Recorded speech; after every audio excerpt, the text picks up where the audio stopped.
bakungoza bannange mwenna abanyama ne bassebo kitalo nnyo ekya Mwami Tamale. Nze Ssemugasa George William Tamale mumulabidde emyaka ekisukka 4.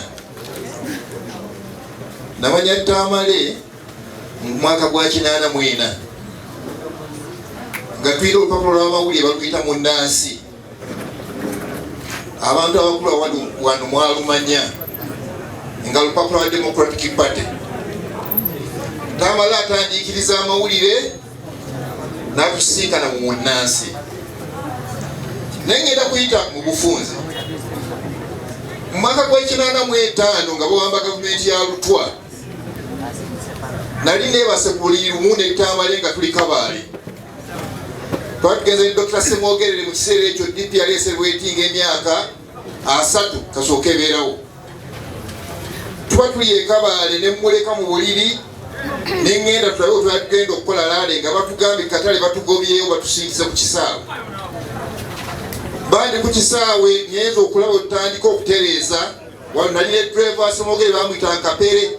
Abakulu mujjukira yavuganga ne Beni ne bagaa nti ate mutawaanira kigavumenti bagikoze eki bagiwambye ey'Obote. Nensayo nembulya munnaye gavumenti bagiwambye nga takkiriza nenyaba ku White House netegeeza Dr. Ssemwogerere gye baali basuze nga ndi naye ebintu ebyo byagenda bikyuka.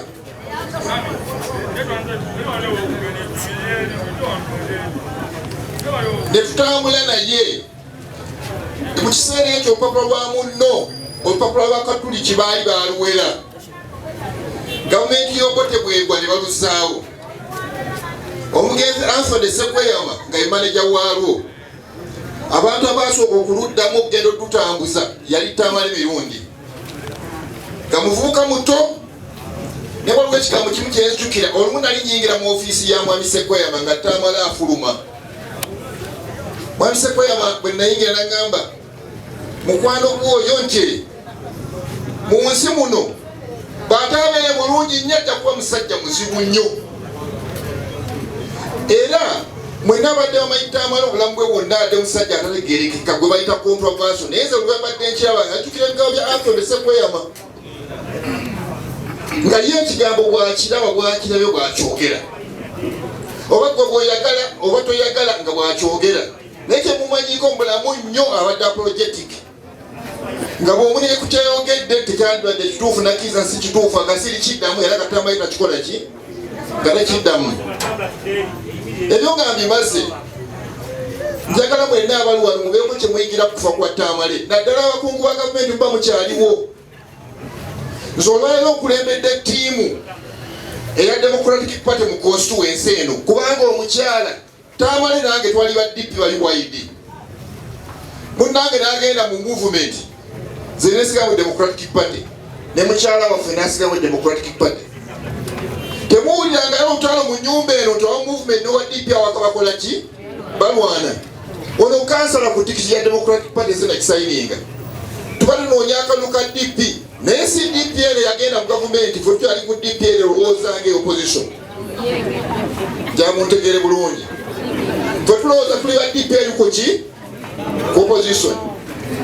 Naye Tamale abadde afuluma n'alonja akalulu ka movement, omukyala n'agenda alonja akalulu ka Democratic Party. Uganda bwe yetwaga okukola ki okubeera. Mutuyambe ab'opposition tetuli balabe bammwe. Jakumaliza n'ekigambo ekibagamba. Tolwayo waliwo ekigambo ekikolebwa kankyogere kufa kwa muganda wange. Ekikolebwa okuva waggulu nga bagenda bakwata b'opponenti ba gavumenti abagivuganya nga bateekako ebisamusamu nga bo basiba. Abakulu mubagambe beegendereze nnyo nti bwe kinaagenda kikka kubanga Abaganda baga nti ennyonyi enkulu yeyigiriza ento okukola ki. Bwe kinaagenda kikka naffe ne tutandika okwetuga abalowooza nti tulina ndowooza y'emu eggwanga lijja kuba lituuse mu kakyabaga. Mukkirize tutambule nga famire ya Tamale. Omukyala wa DP gw'otayinza kukyusa omwami wa movement atambula n'enkuufiira eriko Muhoozi ne Museveni. Naye nga badde basula mu kasolya kaki Omukama abeere nammwe.